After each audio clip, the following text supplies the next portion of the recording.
संसारी हैं। मगर क्यों हैं ये आज तक जानने का प्रयत्न नहीं किया। यदि एक बार जान जाते हम संसारी इसलिए हैं तो निकलने का प्रयत्न करते। आपको मालूम है कि संसार का हर मानव एक प्रक्रिया से जन्म लेता है।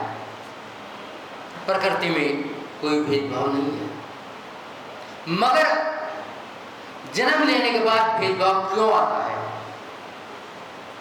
कोई गरीब, कोई अमीर, कोई रोगी, कोई निरोगी, कोई अपंग, कोई स्वस्थ, कोई बुद्धिमान, कोई मूर्ख। ये भेदभाव क्यों आता है? जबकि प्रकृति ने जन्म में कोई भेदभाव नहीं किया। हर मानव माँ के उदर से पैदा हुआ। उसके बाद देखते हैं कोई तो पूरा जीवन भिखमंगों की भांति हाथ में कटोरा लिए हुए सुबह शाम तक घूमता रहता है और शाम को भूखा सो जाता है अपने बीवी बच्चों के साथ में। कहाँ? एक घास बुगली टपकती हुई झोपड़ी में। बदन पर चीथड़े, भोजन है नहीं। कारण आपने जाना नहीं। कुछ लोग जन्म से ही ऊंचे ऊंचे महलों में सुंदर से तो सुंदर पोशाक और भोजन के लिए अनेकों पकवान। ये भेदभाव क्यों है? किसने किया? कोई स्वस्थ है, कोई रोगी है, क्यों? कोई गरीब है, कोई अमीर है, क्यों? कभी चिंतन किया ये भेदभाव कहां से आ गया? कोई सीढ़ी से डिंगडोल, चलना फिरना मुश्किल, और कोई स्वस्थ दौड़ता है। ये भ्रम क्यों हो गया? मात्र अपनी चेतना का अंतर है। जबकि ये मानव अपने पुरुषार्थ के बल पर तीन लोक का नाथ बन सकता है। फिर वे शक्ति कौन सी है जो दर दर का भिखारी है? किसने बनाया है? वो शक्ति कहां से आती है? कोई देवता भेजता है? कोई परमात्मा भेजता है? नहीं, कोई नहीं भेजता। इस शक्ति को क्या कहते हैं? कर्म कहते हैं। और वे कर्म ही हमें संसार में घुमाते हैं। लेकिन हमने आज तक इन कर्मों के रहस्य को नहीं जाना। और मैं मात्र निमित्त को दोषी बता देता हूं। इसने मेरे काम में बाधा डाली है, ये मेरे काम के लिए अच्छा रहा। तो आचार्य कहते हैं बस यही भ्रम संसार का कारण है। यदि मैं जान जाता कि मैं कौन हूं, क्या मेरा स्वरूप है, क्या मेरी स्थिति है, तो मैं जान जाता कि मैं कहां से आया हूं। आचार्य कहते हैं कर्म कोई बनाता नहीं, खुद बनाते हैं, और वही कर्म मुझे माता है। मगर मैं अपने करने का दूसरों पर दोष डाल देता हूं और अपने अपने कर्म मानता हूं। मैंने करने वाला है ही नहीं। कोई बुरा होता है तो तूने करा, अच्छा होता तो मैंने किया। तो विचार करो, आपने रामचंद्र जी का नाम सुना होगा। मर्यादा पुरुषोत्तम राम, बलभद्र और राजा दशरथ के सबसे बड़े पुत्र, उसी वक्त से मोक्षगामी, जिनके गुरु विशिष्ट गुरु और विशिष्ट गुरु ने जन्म पत्र देख लिया कि बहुत सुंदर मुहूर्त है, कर रामचंद्र जी को तिलक हो जाएगा। कहाँ गया तिलक, कहाँ गई जन्मपत्री, कहाँ गए सारे सहयोग, कहाँ चले गए? वनवास हो गया, एक दिन का अयोध्या का नहीं मिलेगा, शाम का भोजन भी नहीं मिलेगा, एक जोड़ी कपड़े भी नहीं मिलेंगे, चप्पल भी नहीं मिलेगी, नंगे पैर जाओ। कहाँ गए? यही तो कर्म कहता है कि तेरे कर्म तेरे साथ साथ चलते हैं।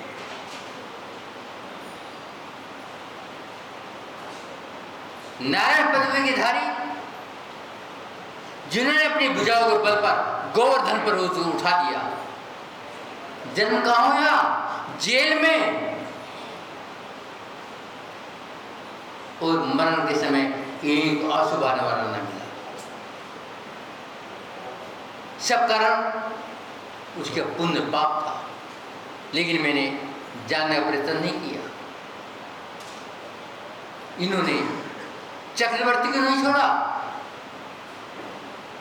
शुभोग चक्रवर्ती 6 खंड का अधिपति मात्र रचना के चक्कर में 7वां नरक पटक गया, जबकि चक्रवर्ती को भोजन की कमी नहीं होती। मगर एक फल के लिए कहां गया? 7वें नरक। चक्रवर्ती के लिए नियम है, यदि धन छोड़ दिया, प्रक्रिया छोड़ दिया, परिवार छोड़ दिया तो मोक्ष या स्वर्ग जाएगा, नहीं छोड़ा तो नरक ही जाएगा, और 7वें नरक जाएगा, पहले नरक नहीं रुकेगा। जब चक्रवर्ती को नरक जाना पड़ेगा तो आपकी तो बात कुछ नहीं। मगर मैं लिपटता रहता हूं, और इसे आचार्य कहते हैं इन कर्मों ने किसको नहीं छोड़ा। आचार्य मानतुंग महान तपस्वी, ज्ञानी के भंडार, जंगल में वास, जनता से संबंध नहीं, और राजा ने क्या पटक दिया? जेल में। कौन सी जेल में? जेल जहां जाले लगे हैं, जहां खटमल मच्छर हैं, नहीं, जहां कांटे भी हैं, जहां बिच्छू भी हैं, जहां सर्प भी है, डाल दिया। करो ये साधना। आचार्य मांगनंदी महान आचार्य, कहां पटक दिया? कुमार के यहां। कहां गया वो? इतनी बड़ी साधना, इतना बड़ा पुण्य, कहां गया? कर्म नहीं छोड़ेंगे। किसे कहें? तीर्थंकर को देख लो। भगवान महावीर स्वामी अंतिम तीर्थंकर, 12 बरस साधना किया, मगर हार कितने दिन नहीं मिला? मुश्किल से 1 साल हार मिला, 11 साल हार नहीं मिला। क्यों? क्या हो गया? तीर्थंकर थे,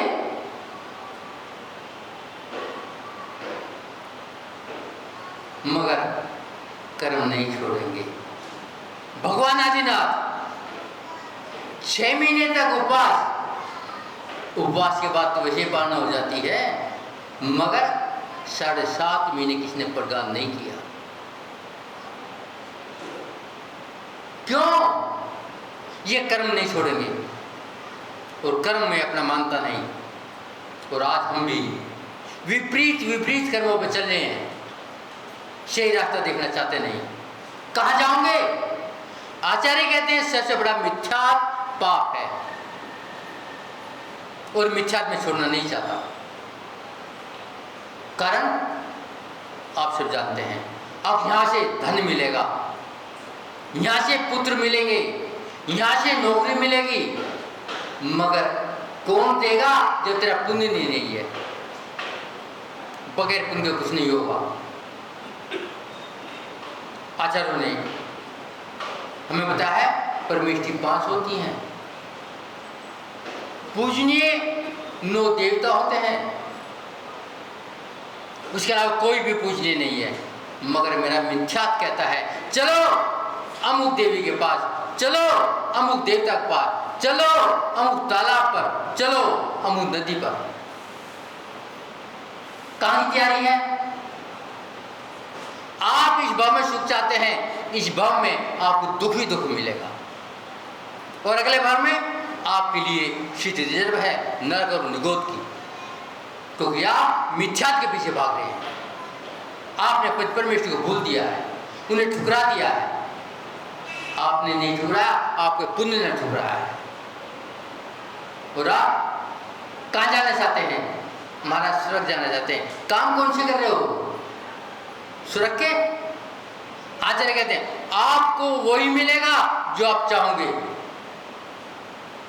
हमारी गति हम तय करते हैं, हमारी गति कोई परमात्मा तय नहीं करता, कोई देव देवता तय नहीं करता। जब मैं तय करता हूं तो मैं नरक क्यों तय करता हूं, निगोद क्यों तय करता हूं, कुत्ता बनना क्यों तय करता हूं, छपकली बनना क्यों तय करता हूं, स्वर बनना क्यों तय करता हूं? मैं अपने को परमात्मा बनाना तय क्यों नहीं करता, जब मेरे हाथ में है। आचार्यों ने 5 परमेष्टि बताई हैं, 6ठी कोई परमेष्टि नहीं है। 9 देवता बताए हैं, कोई 10वां देवता नहीं है। 9 देवता जानते हो कौन है? एक मंदिर, एक भगवान, एक शिखर, एक वाणी और 5 परमेष्टि। यही तो 9 देवता हैं। आप नहीं जाने कहाँ जाते हैं। काहे के लिए? धर्म के लिए, जबकि वहां पाप हो रहा है। आप आलोचना पाठ में पढ़ते हैं विपरीत एकांत कुने के संशय ज्ञान मिने के, ये 5 मिथ्यात्व हैं। और ये 5 मिथ्यात्व कहां जाएंगे? जानते सब हैं, कहने की जरूरत नहीं है। विचार करो, सोमा रानी ब्याह से पहले बड़ी खुश, और जैसे ब्याह हो गया कर्म पलट गई, मगर आस्था नहीं पलटी। सासू कहती है मरवाओ, पति कहता है मरवाओ, सुशी कहता है मरवाओ, जिशानी कहती है मरवाओ, सब मरवाओ। मगर प्रशासन का डर है, यदि मर गई तो हम अंदर हो जाएंगे। कर्म का डर नहीं है, जेल का डर है, लेकिन मरवानी तो है। क्यों? क्योंकि दिन में रोटी खाती है, भगवान के दरबार में जाती है, पानी छानती है, महान पापी है। ये परंपरा हमारे कुल की नहीं है। तो पतिदेव क्या करते हैं? एक घड़े के अंदर जहरीला शराब, ऊपर से फूल, वही माचारी, बाहर से क्या अंदर क्या। एक कहा था ना, मुंह में राम बगल में छुरी, उजलवा दिया सांप, और कहा लो तेरे लिए हार आया है, पहन लो। पत्नी को परमात्मा को ऊपर आस्था दी। कितनी परमेष्टि है? 5 हैं। 6 परमेष्टि नहीं मानी, और आप तो 15-20 मान लेते हो, आपकी बात अलग है। ये यूपी है, और यूपी में जिला मुजफ्फरनगर है, या तो 50 मान लो, कोई खतरा नहीं है। क्यों सबने त्याग रखा? हमें जाना कहाँ है? कहते कुछ करते कुछ। कहते स्वर्ग जाएंगे, मोक्ष जाएंगे, तैयारी कहाँ की है? आप सब जानते हो मैं कहीं को हूँ, अभी तो 2 महीने रुकना है। तो बंधुओं, सोमा जी को कलशा दे दिया पति ने, लो तेरे लिए हार लाया हूं। वो निश्चल थी, परमात्मा विश्वास थी, पंच परमेश्वर स्मरण किया, नमस्कार कर दिया। और जहां एक बार पंच परमेश्वर नमस्कार कर दिया, बाधा आ नहीं सकती। ये नियम है। और आप तो कहोगे हम तो हमारा 50-50 जाप कर लेते हैं, मगर जाप कौन सी करते हो? धन की रावण वाली जाप करते हो। रावण भी बहुत ध्यान करता था और आप भी बहुत ध्यान करते हैं। वो भी पूजा करता था, आप भी पूजा करते हैं। कहाँ गया वो? राम इतनी पूजा नहीं करता था, इतना ध्यान भी नहीं करता था, मगर पूजा में बाधा नहीं डालता था। कहाँ गया? हम भी राम वाली पूजा करें, रावण वाली ना करें जिसके पीछे स्वार्थ हो। तो सोमावती ने भगवान को नमस्कार किया, परमेश्वर के चरणों में नमस्कार किया, हाथ डाला, नाग हार बन गया। और उसके बाद में कहती है पतिदेव बहुत सुंदर हार लाए, गजब हो गया, इतनी तो उम्मीद ही नहीं थी। लो पहन के देख लो, नाग बन गया। क्यों? किसने डलवाया था नाग? पति ने डलवाया था ना, पति भस्म। तो कहने मतलब ये कर्म जो मैं करे हैं मेरे ही हृदय में आएंगे, मगर मैं मानने को तैयार नहीं हूं। अब मैं कर्म कर रहा हूं और मैं दूसरे पर पटक देता हूं। मैं निर्दोष,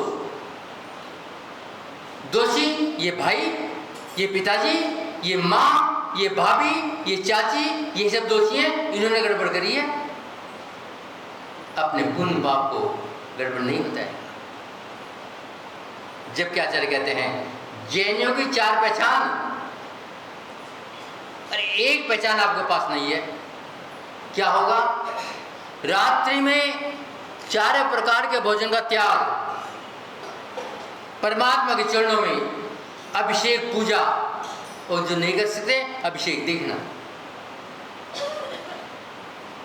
पानी छान के प्रयोग, अभक्त का त्याग। इतनी भीड़ में 2-3 से ज्यादा नहीं पाएंगे। और सबको क्या चाहिए? नरक या मोक्ष या स्वर्ग? नरक किसे चाहिए? हाथ उठाना जरा, एक नहीं पाएगा। और काम का आगे कर लो। आचार्य कहते हैं कहने से कुछ नहीं होगा, करने से होगा। आचार्य ने कहा है जो जो देखी वीतराग ने सो सोती वीर रे। ये तो गीत गा ले गाएंगे ले, अब हमें धर्म ना करना पड़ जाए, मगर जो जो कही वीतराग ने वो दिमाग में नहीं आती। ये जो देखी देखने दो, जो कही वो सुन लो। मगर मैं बड़ा दुख के साथ कहना पड़ता है, मैंने समयसार की 10 बार स्वाध्याय कर लिया, 20 बार स्वाध्याय कर लिया, 50 बार कर लिया, मगर पूजा तक नहीं आता, अभिषेक तक नहीं करते। तो तुम्हें समझदार कौन सा, कुनकुन वाला या कोई दूसरा है, पता नहीं हमें। तो आचार्य कहते हैं यदि समय सार की स्वाध्याय करके मंदिर से चिपटना गया हो, भगवान के चरणों में लौटना गया हो, भगवान को अंदर उतार ना लिया हो, त्याग की चरम सीमा पर ना पहुंचो, वो स्वाध्याय है ही नहीं। तो विचार करो हमारी स्थिति क्या है। आचार्य कहते हैं आपके पास 5 इंद्रिय हैं, 3 इंद्रिय साइलेंट है और 2 इंद्रिय व्यस्त हैं पापों में। आंख 2 है, काम एक करती है देखने का, कान 2 है, काम एक करते हैं सुनने का, नाक के सुराग 2 हैं, काम एक करते हैं सूंघने का, शरीर 1 है, काम एक करता है स्पर्श का। मगर मुंह कितने हैं, काम कितने करता है? 2, खाने का और बकने का। यदि दोनों पे कंट्रोल हो जाए तो मानव बढ़ जाए। सब दो दो, मुंह एक दिया, दो नहीं दिए। और काम दो। विचार करो क्या होगा, कहाँ की तैयारी है। इसलिए आचार्य कहते हैं मौन रखो। जबकि आपको पता है हम अनेकों पकवान खाएंगे तो बीमार हो जाएंगे, और सामान्य भोजन लेंगे तो तंदुरुस्त रहेंगे। पंखों में बैठोगे तो दवा खानी पड़ेगी, नियम है। और पंखे में ही बैठोगे, दवा की जरूरत नहीं। महाराज पंखे में नहीं बैठो, एसी में बैठते हैं, तो मतलब फिर दवा की जरूरत नहीं, फिर तो दाखिल होना पड़ेगा। भगवान की वाणी गलत नहीं होती। और वैसे मैं यहाँ की बात नहीं कर रहा, पिछले काम में देखा था हमने, तो लोग एसी में बैठे दाखिल हो रहे थे। विचार करो क्या होगा। हम बात कर रहे थे सुबोध चक्रवर्ती की, 6 खंड का मालिक, मगर रसनंदी के पीछे ललायत था। ये मिल जाए, ये मिल जाए, ये मिल जाए, ये खा लूं, ये खा लूं, ये खा लूं। चक्रवर्ती, एक चक्रवर्ती के पास 360 रसोई होते हैं, और 1 साल की योजना बनाने के बाद 1 दिन का भोजन बनाते हैं। क्या कमी थी? कमी थी? एक दिन सुबोध चक्रवर्ती अपनी भोजनशाला में गए, रसोई ने खीर बना दिया, बड़ी स्वादिष्ट, सारे ड्राई फ्रूट, रबड़ी, नहीं जाने क्या क्या। आप देखते आप भी ललायत हो जाते। नहीं देखा गर्म ठंडी, धड़ाप दे मुंह में, मुझल गया। अब क्या करें? क्रोध आ गया। गलती किसकी? इसकी।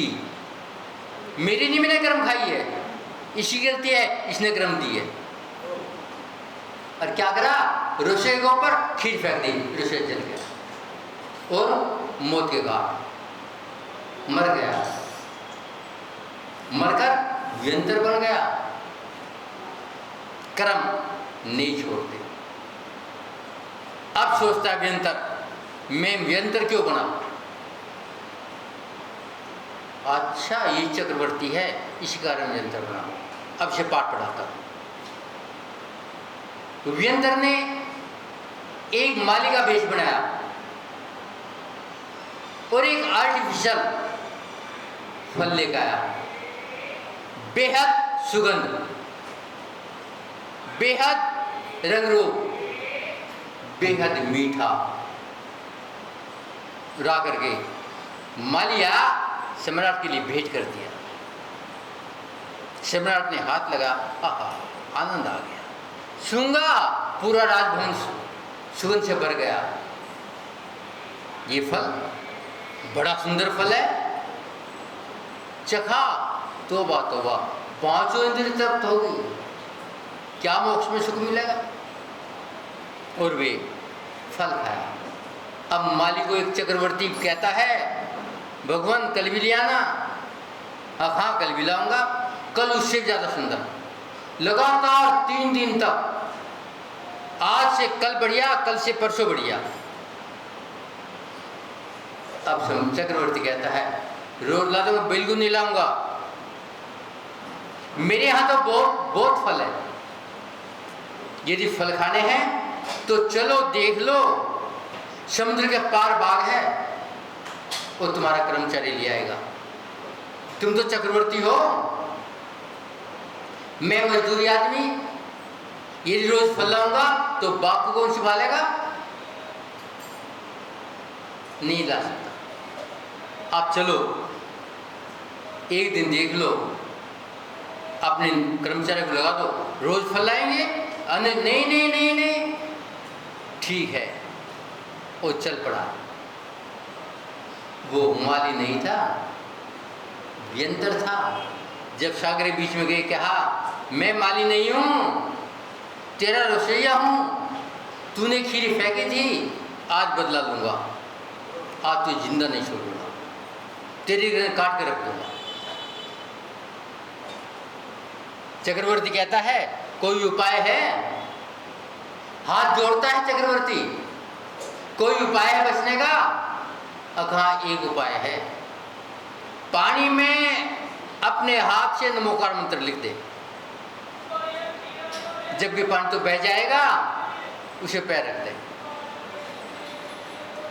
और उसने पैर रख दिया।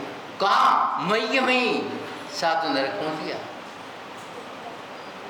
ये स्थिति आपकी नहीं है? क्यों आपको रचना में स्वाद ही नहीं है? मसाले आप देखते नहीं, फल आप खाते नहीं, और रस का आपका इंटरेस्ट नहीं, ठेले पे खड़े होते नहीं, गोलगप्पे खाते नहीं, आप तो बिल्कुल बढ़िया है, रचना में इंटरेस्ट नहीं है। यदि इंटरेस्ट है तो कंट्रोल कर लेना।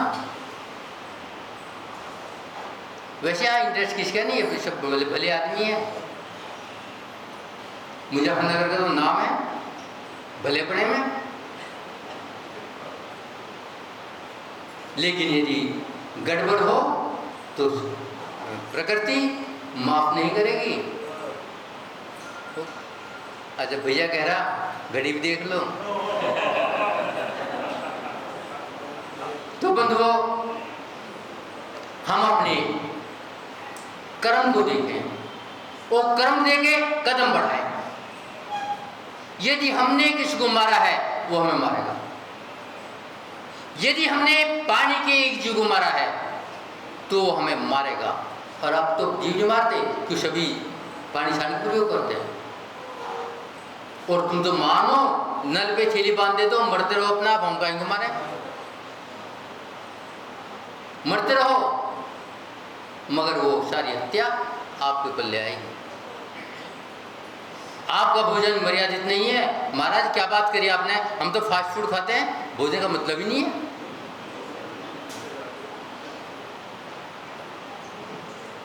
क्योंकि पल्ले पैसे हैं ना, अलमारी भरे रखी है महाराज, क्या बताता हूँ तो नंगो आदमी हो।